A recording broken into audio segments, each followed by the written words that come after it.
આપ સૌને ફાગણ માસના શુક્લ પક્ષની એકાદશી તિથિ એટલે કે આમલકી એકાદશીની અનંત શુભકામનાઓ અને અભિનંદન।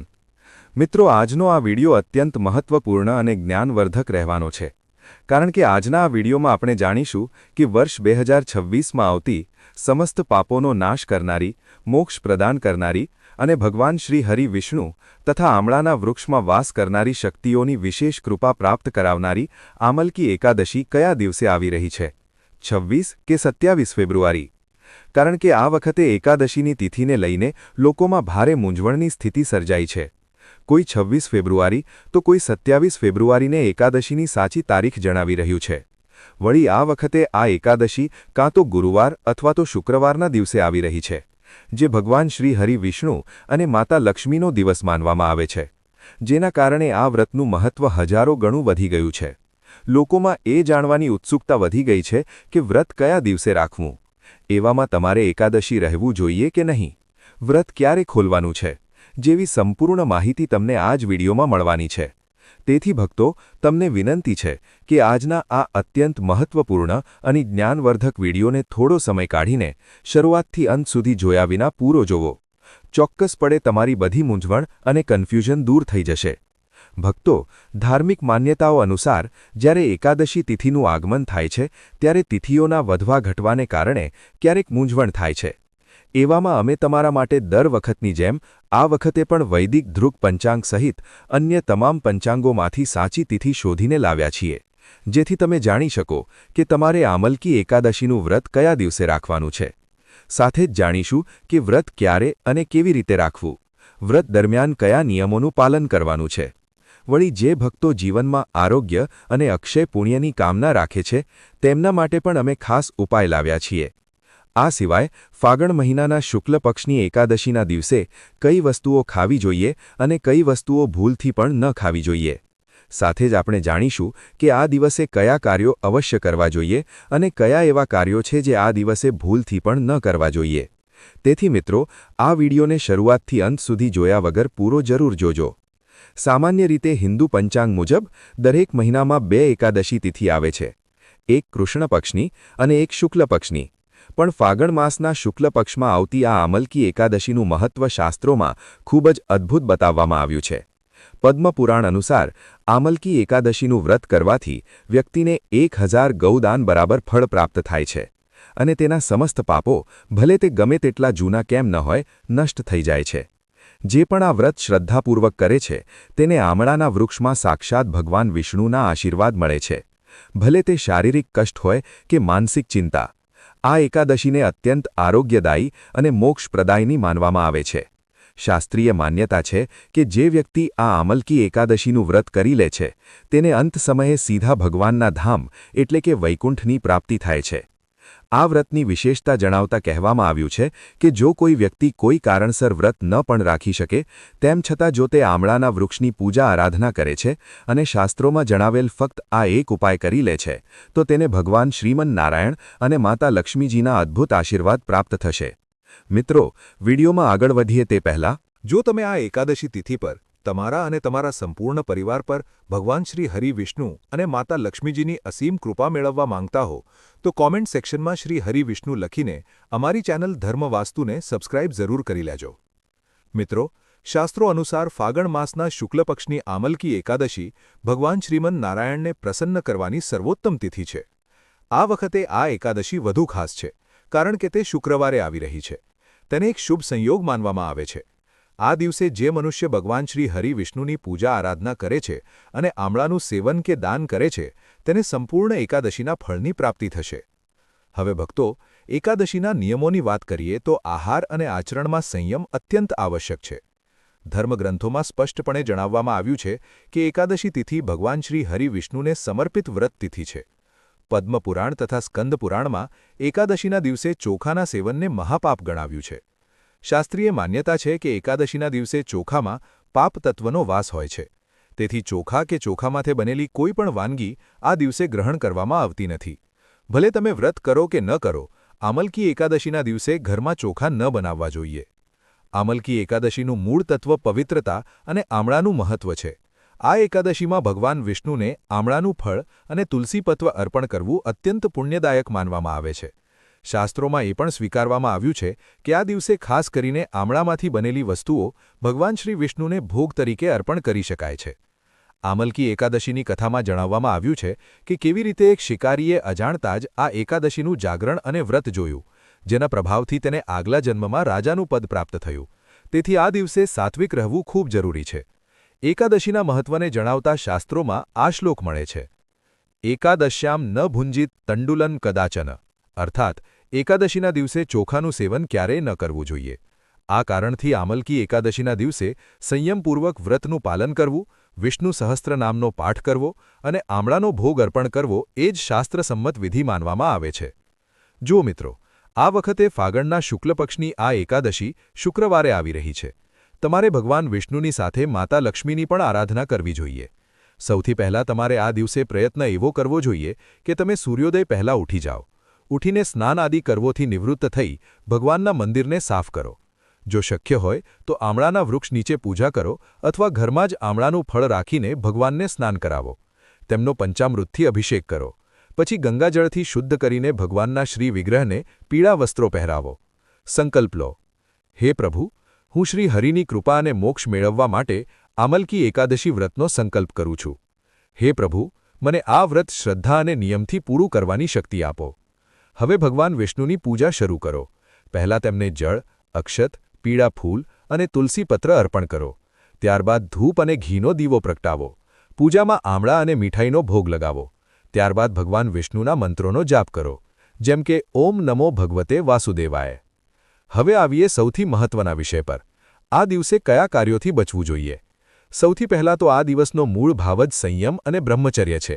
તેથી કોઈપણ પ્રકારનો ક્રોધ, લોભ, હિંસા અને બીજાની નિંદા આ દિવસે સર્વથા વર્જિત માનવામાં આવે છે. આમલકી એકાદશીના દિવસે કોઈ પર પણ ગુસ્સો ન કરવો. શાસ્ત્રોમાં એ પણ જણાવવામાં આવ્યું છે કે આ દિવસે ઝાડ છોડને નુકસાન ન પહોંચાડવું જોઈએ, પરંતુ આમળાના વૃક્ષને સ્પર્શ કરીને પ્રણામ કરવા ખૂબ જ શુભ હોય છે. આ દિવસે ઘરને પૂર્ણ રીતે સાફ રાખો. જો ઘર ગંદુ રહે તો લક્ષ્મીજીનો વાસ થતો નથી. આ દિવસે વડીલો અને બ્રાહ્મણોનું સન્માન કરો. આમલકી એકાદશીના દિવસે એઠું ભોજન ભૂલથી પણ ન કરવું અને કોઈને કરાવવું પણ નહીં. આ એકાદશી પુણ્ય અપાવનારી છે. તેથી જો તમે મનમાં દ્વેષ રાખીને વ્રત કરશો તો તમને ફળ નહીં મળે. રાત્રે ભગવાન વિષ્ણુનું ધ્યાન કરતા જાગરણ કરવું શ્રેષ્ઠ માનવામાં આવે છે. ભજન, કીર્તન અને મંત્ર જાપ સાથે આ રાત્રિ ભગવાનને સમર્પિત કરો. આમલકી એકાદશીની પૌરાણિક કથા અત્યંત પાવન છે. પ્રાચીન કાળમાં ચિત્રસેન નામના રાજાના રાજ્યમાં તમામ લોકો એકાદશીનું વ્રત કરતા હતા. એકવાર ફાગણ શુક્લ એકાદશી એટલે કે આમલકી એકાદશીના દિવસે રાજા પોતાની પ્રજા સાથે વનમાં આમળાના વૃક્ષની પૂજા કરી રહ્યા હતા અને રાત્રિ જાગરણ કરી રહ્યા હતા. ત્યારે ત્યાં એક પાપી શિકારી આવ્યો. તે ભૂખ તરસથી વ્યાકુળ હતો. તેણે જોયું કે લોકો ભગવાન વિષ્ણુ અને આમળાની પૂજા કરી રહ્યા છે. ઘીના દીવા બળી રહ્યા છે. શિકારી ત્યાં શાંતિથી બેસીને બધું જોતો રહ્યો. અજાણતામાં જ તેણે પણ ઉપવાસ કર્યો અને રાત્રિ જાગરણ કર્યું. સવાર થતાં જ તે ઘરે ગયો અને ભોજન કર્યું. થોડા સમય પછી તે શિકારીનું મૃત્યુ થયું, પરંતુ આમલકી એકાદશીના અજાણતા કરેલા વ્રત અને જાગરણના પ્રભાવથી તેનો જન્મ એક રાજાને ત્યાં થયો અને તે વસુરત નામનો મહાન રાજા બન્યો. એક દિવસ તે વનમાં રસ્તો ભૂલી ગયો અને સૂઈ ગયો. ત્યારે કેટલાક ડાકુઓએ તેને મારવા ઈચ્છ્યું, પરંતુ રાજાના શરીરમાંથી એક દિવ્ય દેવી પ્રગટ થયા અને તેમણે તમામ શત્રુઓનો નાશ કરી દીધો. જ્યારે રાજા જાગ્યો ત્યારે આકાશવાણી થઈ કે આ સુરક્ષા તને ત્યાં આમલકી એકાદશીના વ્રતના પુણ્ય પ્રભાવથી મળી છે, જે તે પૂર્વજન્મમાં કર્યું હતું. ભગવાન વિષ્ણુએ કહ્યું કે આમલકી એકાદશીનું વ્રત એટલું પ્રભાવશાળી છે કે તે ઘોર પાપીઓને પણ મોક્ષ અને રાજયોગ પ્રદાન કરી શકે છે. આ કથા પરથી સ્પષ્ટ થાય છે કે એકાદશીનું વ્રત માત્ર વિધિથી નહીં પરંતુ ભાવ અને સાનિધ્યથી પણ ફળ આપે છે. આમલકી એકાદશીના દિવસે દીવાનો ઉપાય અત્યંત પવિત્ર, શાંતિદાયક અને શીઘ્ર ફળ આપનારો માનવામાં આવ્યો છે, કારણ કે આ દિવસ પૂર્ણ રૂપે ભગવાન વિષ્ણુ અને આમળાના વૃક્ષને સમર્પિત હોય છે. સંધ્યા સમયે સૂર્યાસ્ત પછી ઘરના મંદિરે કે આમળાના વૃક્ષ નીચે અથવા તુલસી પાસે દીવો પ્રગટાવવામાં આવે છે. આ દિવસે ઘીનો દીવો વિશેષ રૂપે શુભ માનવામાં આવે છે. દીવો પ્રગટાવતી વખતે મનને શાંત રાખીને ભગવાન વિષ્ણુનું સ્મરણ કરવું જોઈએ. જો આમળાના વૃક્ષ નીચે દીવો પ્રગટાવવામાં આવે તો મનુષ્યના જીવનમાંથી રોગ અને દરિદ્રતા હંમેશ માટે સમાપ્ત થવા લાગે છે. આ ઉપાય વિશેષ રૂપે તે લોકો માટે ફળદાયી માનવામાં આવ્યો છે જેમના સ્વાસ્થ્યમાં વારંવાર ઉતાર ચઢાવ આવ્યા કરે છે. ભક્તો, હવે જાણીએ સાચી તિથિ અને મુહૂર્ત વિશે, જેની તમે વિડીયોની શરૂઆતથી રાહ જોઈ રહ્યા હતા. વૈદિક પંચાંગ અનુસાર આમલકી એકાદશી તિથિનો આરંભ 26 ફેબ્રુઆરી 2026ની રાત્રે 12:33 એટલે કે ટેકનિકલી 27 ફેબ્રુઆરીએ થશે અને તેનું સમાપન 27 ફેબ્રુઆરી 2026ની રાત્રે 10:32 થશે. હિન્દુ ધર્મમાં ઉદયા તિથિને પ્રધાન માનવામાં આવે છે, એટલે કે જે તિથિમાં સૂર્યોદય થાય છે તે જ દિવસે વ્રત રાખવામાં આવે છે. 27 ફેબ્રુઆરીની સવારે સૂર્યોદય સમયે એકાદશી તિથિ વિદ્યમાન રહેશે. તેથી આમલકી એકાદશીનું વ્રત 27 ફેબ્રુઆરી 2026 શુક્રવારના રોજ જ રાખવામાં આવશે. 26 ફેબ્રુઆરીએ આ વ્રત નથી. વળી ભક્તો, વ્રત ખોલવાનો સમય એટલે કે પારણા 28 ફેબ્રુઆરી 2026 શનિવારે સવારે 6:47 થી 9:06 વચ્ચે કરવામાં આવશે. યાદ રાખો, દ્વાદશી તિથિની અંદર જ પારણા કરવા શુભ હોય છે. તો ભક્તો, તમે નિશ્ચિંત થઈને 27 ફેબ્રુઆરી શુક્રવારે આ પાવન વ્રત ધારણ કરો અને આમળાના વૃક્ષની પૂજા કરી ભગવાન વિષ્ણુની કૃપા પ્રાપ્ત કરો. આમલકી એકાદશીનો દિવસ માત્ર એક વ્રત કે તિથિ નથી, પરંતુ આત્માને શુદ્ધ કરવાનો અને ભગવાન શ્રી હરિની કૃપા મેળવવાનો દિવ્ય અવસર છે. આ પાવન દિવસ પર મનુષ્યએ પોતાના વિચારો, વ્યવહાર અને કર્મોને અત્યંત પવિત્ર બનાવવા જોઈએ. કારણ કે માન્યતા છે કે આ દિવસે કરેલા નાના પણ શુભ કાર્યનું ફળ અનેક ગણું વધી જાય છે. તેથી સૌથી પહેલાં મનને શાંત અને નિર્મળ રાખવું આવશ્યક છે. ક્રોધ, કટુ વચન, કોઈનું અપમાન કરવું કે મનમાં ઈર્ષા રાખવી તેનાથી આ દિવસે દૂર રહેવું જોઈએ, કારણ કે નકારાત્મક ભાવનાઓ વ્રતની આધ્યાત્મિક ઊર્જાને ઓછી કરી દે છે. જૂઠું બોલવું, છળ કરવું, બીજાની નિંદા કરવી અને વિવાદમાં પડવું પણ આ દિવસે અશુભ માનવામાં આવે છે. તેથી મધુર વાણી અને વિનમ્ર વ્યવહાર અપનાવવો જોઈએ. આ દિવસે ભોજન પ્રત્યે સંયમ રાખવો અત્યંત આવશ્યક છે. સાત્વિકતાનું પાલન કરો. તામસિક કે નકારાત્મક ઊર્જાવાળા પદાર્થોથી દૂર રહો અને જેટલું શક્ય હોય તેટલું મન, વચન અને કર્મથી પવિત્રતા જાળવી રાખો. પ્રાતઃકાળે બ્રહ્મ મુહૂર્તમાં ઉઠીને સ્નાન કરવું, સ્વચ્છ વસ્ત્રો ધારણ કરવા અને ભગવાનનું સ્મરણ કરવું અત્યંત ફળદાયી માનવામાં આવે છે. ઘર અને પૂજાસ્થાનની સાફસફાઈ કરવી પણ એક પ્રકારની સાધના છે, કારણ કે બાહ્ય શુદ્ધતા મનની શુદ્ધતાનું પ્રતીક માનવામાં આવે છે. આ દિવસે આમલકી એટલે કે આમળાના વૃક્ષનું વિશેષ મહત્વ બતાવવામાં આવ્યું છે. તેથી શ્રદ્ધાથી તેની નજીક દીવો પ્રગટાવવો, જળ અર્પણ કરવું અને ભગવાન વિષ્ણુનું ધ્યાન કરવું શુભ ગણાય છે. જો શક્ય હોય તો ભક્તિભાવથી મંત્રજાપ, વિષ્ણુ સહસ્ત્રનામનો પાઠ કે ભગવાનના નામનું નિરંતર સ્મરણ કરવું જોઈએ, કારણ કે નામ સ્મરણ જ સૌથી સરળ અને શ્રેષ્ઠ સાધના છે.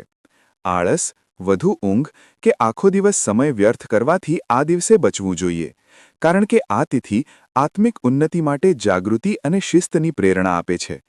કોઈ પણ જીવને કષ્ટ આપવું, ઝાડછોડને નુકસાન પહોંચાડવું કે કઠોર વ્યવહાર કરવો પણ વર્જિત માનવામાં આવે છે. તેથી કરુણા અને દયાનો ભાવ રાખવો આવશ્યક છે. દાન અને સેવાનું વિશેષ મહત્વ છે. તેથી પોતાની ક્ષમતા અનુસાર અન્ન, વસ્ત્ર કે જરૂરિયાતમંદોની સહાય કરવી પુણ્યકારી માનવામાં આવે છે. વ્રત માત્ર ભોજન ન કરવાનો અર્થ નથી, પરંતુ ઇન્દ્રિયો પર સંયમ અને મનને પ્રભુ તરફ સ્થિર કરવાનો અવસર છે. તેથી મોબાઈલ, વ્યર્થ મનોરંજન કે નકારાત્મક ચર્ચાઓમાં સમય ગુમાવવાને બદલે ભક્તિ, સત્સંગ અને આત્મચિંતનમાં સમય વિતાવવો વધુ લાભદાયી રહે છે. ઘરમાં શાંતિ જાળવી રાખવી, પરિવાર સાથે પ્રેમપૂર્વક વ્યવહાર કરવો અને વડીલોના આશીર્વાદ લેવા આધ્યાત્મિક ઉન્નતિના માર્ગને સરળ બનાવે છે. આ દિવસે અહંકાર ત્યાગીને વિનમ્રતા અપનાવવી જોઈએ, કારણ કે ભગવાનને સરળ અને નિષ્કપટ હૃદય સૌથી પ્રિય હોય છે. વ્રત દરમિયાન મનમાં એવી ભાવના રાખવી જોઈએ કે આ તપ માત્ર વ્યક્તિગત લાભ માટે નથી, પરંતુ આત્માની શુદ્ધિ અને સમસ્ત જગતના કલ્યાણ માટે છે. જો કોઈ કારણસર પૂર્ણ ઉપવાસ શક્ય ન હોય તો પણ શ્રદ્ધા અને નિયમનું પાલન કરતા સાત્વિક આહાર લઈ શકાય છે, પરંતુ લાલચ કે સ્વાદ માટે ખાવાથી બચવું જોઈએ. સંધ્યા સમયે દીપદાન, ભગવાનની આરતી અને પ્રાર્થના કરવી મનને અદ્ભુત શાંતિ પ્રદાન કરે છે. રાત્રે પણ યથાશક્ય ભગવાનના નામનું સ્મરણ કરતા સૂવું જોઈએ, જેથી આખા દિવસની સાધના પૂર્ણતા પ્રાપ્ત કરી શકે. આમલકી એકાદશી આપણને શીખવે છે કે સાચી પૂજા બાહ્ય આડંબર કરતાં અંતઃકરણની પવિત્રતામાં છે. તેથી આ દિવસે દરેક કાર્ય શ્રદ્ધા, પ્રેમ અને કૃતજ્ઞતા સાથે કરવું જોઈએ. જ્યારે મનુષ્ય આ તિથિ પર પોતાના વિચારોને સકારાત્મક રાખે છે, બીજા પ્રત્યે દયાનો ભાવ રાખે છે અને ભગવાનની ભક્તિમાં મન પરોવે છે, ત્યારે જ વ્રતનું વાસ્તવિક ફળ પ્રાપ્ત થાય છે. આ દિવસે કરેલા નાના નાના સત્કર્મો પણ આત્માને પ્રકાશ તરફ લઈ જાય છે અને જીવનમાં શાંતિ, સંતુલન અને આધ્યાત્મિક પ્રગતિનો માર્ગ ખોલે છે. તેથી આમલકી એકાદશી પર સૌથી મોટો નિયમ એ જ છે કે મનમાં ભગવાન પ્રત્યે અખૂટ વિશ્વાસ રાખવામાં આવે, દરેક કર્મને પૂજા સમજીને કરવામાં આવે અને આખો દિવસ એવો અનુભવ કરવામાં આવે કે ઈશ્વર આપણી અંદર જ બિરાજમાન છે. જ્યારે આ ભાવના જાગે છે ત્યારે વ્રત માત્ર એક પરંપરા રહેતું નથી, પણ આત્મા અને પરમાત્માના મિલનનો પાવન ઉત્સવ બની જાય છે. આમલકી એકાદશીનો દિવસ ભગવાન શ્રી હરિની ઉપાસના સાથે આમળાના વૃક્ષની પૂજા માટે પણ અત્યંત પવિત્ર માનવામાં આવે છે. શાસ્ત્રોમાં આમળાને દિવ્ય ઊર્જાનું પ્રતીક ગણાવ્યું છે અને એવું માનવામાં આવે છે કે આ દિવસે આમળામાં સ્વયં ભગવાન વિષ્ણુનો વાસ હોય છે. તેથી જે ભક્તો શ્રદ્ધા અને શુદ્ધ ભાવથી આમળાનો ઉપાય કરે છે તેમને વિશેષ આધ્યાત્મિક ફળ મળે છે. આ ઉપાય માત્ર બાહ્ય પૂજા નથી, પણ મન, વિચાર અને જીવનને શુદ્ધ કરવાનું માધ્યમ પણ માનવામાં આવે છે. આમલકી એકાદશીના દિવસે કરવામાં આવતા આમળાના ઉપાય જીવનમાં સકારાત્મકતા, સુખ, શાંતિ અને આધ્યાત્મિક ઉન્નતિના દ્વાર ખોલે છે. આ પાવન દિવસની શરૂઆત પ્રાતઃકાળે બ્રહ્મ મુહૂર્તમાં ઉઠીને સ્નાન અને ભગવાનનું સ્મરણ કરવાથી કરવી જોઈએ, કારણ કે શુદ્ધ મન અને શુદ્ધ શરીર જ પૂજાને પૂર્ણતા પ્રદાન કરે છે. સ્નાન પછી સ્વચ્છ વસ્ત્રો ધારણ કરી ભગવાન વિષ્ણુનું ધ્યાન કરો અને મનમાં સંકલ્પ લો કે આજનો દિવસ ભક્તિ, સંયમ અને સત્કર્મને સમર્પિત રહેશે. આમળાના ઉપાયની સૌથી સરળ અને પ્રભાવશાળી વિધિ એ છે કે જો તમારી આસપાસ આમળાનો વૃક્ષ હોય તો તેની પાસે જઈને શ્રદ્ધાથી જળ અર્પણ કરો. જળ ચઢાવતી વખતે મનમાં ભગવાન વિષ્ણુનું નામ લો અને એવી ભાવના રાખો કે જેમાં જળ વૃક્ષને જીવન આપે છે તેમ ભગવાનની કૃપા તમારા જીવનમાં ઊર્જા અને સકારાત્મકતા ભરી દે. જળ અર્પણ કર્યા પછી વૃક્ષ નીચે દીવો પ્રગટાવવો અત્યંત શુભ માનવામાં આવે છે. દીવો જ્ઞાન અને પ્રકાશનું પ્રતીક છે, જે અજ્ઞાન અને નકારાત્મકતાને દૂર કરે છે. જો શક્ય હોય તો ઘીનો દીવો પ્રગટાવો અને શાંત મનથી થોડી ક્ષણ ધ્યાન કરો. આ સમયે ભગવાન વિષ્ણુના મંત્રોનો જાપ કે સરળ ગીતે નમો ભગવતે વાસુદેવાયનું સ્મરણ કરવું ખૂબ ફળદાયી માનવામાં આવે છે. આમળાના વૃક્ષની પરિક્રમા કરવાનું પણ આ દિવસે વિશેષ મહત્વ છે. પરિક્રમા કરતી વખતે મનમાં કૃતજ્ઞતાનો ભાવ રાખો અને ભગવાનને પ્રાર્થના કરો કે જીવનની મુશ્કેલીઓ દૂર થાય તથા મનમાં સ્થિરતા અને શ્રદ્ધા જળવાઈ રહે. પરિક્રમાની સંખ્યા તમારી શ્રદ્ધા અને સામર્થ્ય અનુસાર રાખી શકાય છે, પરંતુ ધ્યાન રહે કે તેને ઉતાવળમાં નહીં પણ ભક્તિભાવથી કરવામાં આવે. જો કોઈ કારણસર આમળાનું વૃક્ષ પાસે ન હોય તો ઘરમાં આમળાનું ફળ રાખીને પણ પૂજા કરી શકાય છે. આમળાને સ્વચ્છ જળથી ધોઈને ભગવાન વિષ્ણુને અર્પણ કરો અને ત્યારબાદ પ્રસાદ તરીકે પરિવાર સાથે ગ્રહણ કરો. આ ઉપાય સ્વાસ્થ્ય અને આધ્યાત્મિક બંને દ્રષ્ટિએ શુભ માનવામાં આવે છે. આમલકી એકાદશીના દિવસે આમળા સાથે જોડાયેલો બીજો એક સરળ ઉપાય એ છે કે આમળાનું દાન કરવામાં આવે. માન્યતા છે કે આ દિવસે આમળાનું દાન કરવાથી પુણ્યની પ્રાપ્તિ થાય છે અને જીવનમાં આવતા અવરોધો ધીમે ધીમે ઓછા થવા લાગે છે. દાન કરતી વખતે અહંકાર નહીં પણ સેવા અને વિનમ્રતાની ભાવના હોવી જોઈએ. જો આમળા ઉપલબ્ધ ન હોય તો તેમાંથી બનેલા સાત્વિક પદાર્થો જેમ કે આમળાનું ચૂર્ણ કે આમળામાંથી બનેલો પ્રસાદ પણ દાન કરી શકાય છે. આ દિવસે આમળા નીચે બેસીને ભગવાનના નામનો જાપ કરવો પણ અત્યંત લાભદાયી માનવામાં આવે છે. વૃક્ષની પ્રાકૃતિક ઊર્જા મનને શાંત કરે છે અને ધ્યાન ગહન બનાવે છે. થોડો સમય મૌન રહીને પોતાના વિચારોનું અવલોકન કરવું, પોતાની અંદરની નકારાત્મકતાઓને ઓળખવી અને તેમને છોડવાનો સંકલ્પ લેવો એ પણ આ ઉપાયનો ભાગ માનવામાં આવે છે. આવું કરવાથી વ્યક્તિની અંદર આત્મિક શક્તિ વધે છે અને જીવનમાં સંતુલન આવે છે. આમળાનું સેવન પણ આ દિવસે શુભ માનવામાં આવ્યું છે, કારણ કે તેને આયુર્વેદમાં અમૃત સમાન બતાવ્યું છે. જો કે વ્રતના નિયમોનું પાલન કરતા તેને પ્રસાદ કે સાત્વિક રૂપે જ ગ્રહણ કરવું જોઈએ. માનવામાં આવે છે કે આમળા શરીરને શુદ્ધ કરે છે અને મનને સ્થિર બનાવે છે, તેથી તેને આધ્યાત્મિક સાધના સાથે જોડવામાં આવ્યું છે. એક મહત્વપૂર્ણ ઉપાય એ પણ છે કે આમળાના વૃક્ષ પાસે બેસીને પોતાના જીવન માટે સકારાત્મક સંકલ્પ લો. આ સંકલ્પ માત્ર ભૌતિક ઈચ્છાઓ સુધી સીમિત ન રહીને આત્મિક ઉન્નતિ, પરિવારની સુખ શાંતિ અને સમસ્ત જીવોના કલ્યાણ માટે હોવો જોઈએ. જ્યારે સંકલ્પ નિસ્વાર્થ હોય છે ત્યારે તેની ઊર્જા વધુ પ્રભાવશાળી માનવામાં આવે છે. આમલકી એકાદશી પર આમળાનો ઉપાય કરતે વખતે કેટલીક બાબતોનું ધ્યાન રાખવું પણ આવશ્યક છે. વૃક્ષ પાસે સ્વચ્છતા જાળવો, તેને નુકસાન ન પહોંચાડો અને પાંદડા કે ડાળીઓ બિનજરૂરી રીતે ન તોડો. પૂજાનો ઉદ્દેશ્ય પ્રકૃતિ પ્રત્યે સન્માન અને કૃતજ્ઞતા વ્યક્ત કરવાનો છે, તેથી પ્રેમ અને સંવેદનશીલતાનો ભાવ રાખવો જોઈએ. જો તમે ઘરમાં પૂજા કરી રહ્યા હો તો ભગવાન વિષ્ણુની મૂર્તિ કે ચિત્ર સામે આમળા રાખીને દીવો પ્રગટાવો, તુલસીપત્ર અર્પણ કરો અને ભગવાનનું સ્મરણ કરો. પૂજા પછી આમળાને પ્રસાદ તરીકે ગ્રહણ કરો કે જરૂરિયાતમંદોમાં વહેંચી દો. આ પ્રતિકાત્મક રૂપે એ દર્શાવે છે કે ઈશ્વર પાસેથી પ્રાપ્ત કૃપાને બીજા સાથે વહેંચવી એ જ સાચી ભક્તિ છે. આમળાના ઉપાયનો આધ્યાત્મિક અર્થ પણ સમજવો જોઈએ. આમળા દ્રઢતા, શુદ્ધતા અને દીર્ઘાયુનું પ્રતીક છે. જેમ તેનો સ્વાદ શરૂઆતમાં ખાટો લાગે છે પણ પછી મીઠાશનો અનુભવ થાય છે, તેમ જીવનની મુશ્કેલીઓ પણ ધૈર્ય અને શ્રદ્ધાથી અંતે સુખમાં બદલાઈ જાય છે. આ જ સંદેશ આમલકી એકાદશી આપે છે કે સંયમ અને ભક્તિથી જીવનના દરેક પડકારને પાર કરી શકાય છે. સંધ્યાકાળે ફરીથી દીવો પ્રગટાવી ભગવાન વિષ્ણુની આરતી કરવી જોઈએ અને આખા દિવસની સાધના માટે આભાર માનવો જોઈએ. રાત્રે સૂતા પહેલા ભગવાનનું નામ સ્મરણ કરો અને એવો અનુભવ કરો કે આજનો દિવસ માત્ર પૂજાનો નહીં પણ આત્માની શુદ્ધિનો એક અવસર હતો. આ પ્રકારે આમલકી એકાદશીના દિવસે આમળાનો ઉપાય માત્ર પરંપરા નથી પણ પ્રકૃતિ, ભક્તિ અને આત્મિક જાગૃતિનો સુંદર સંગમ છે.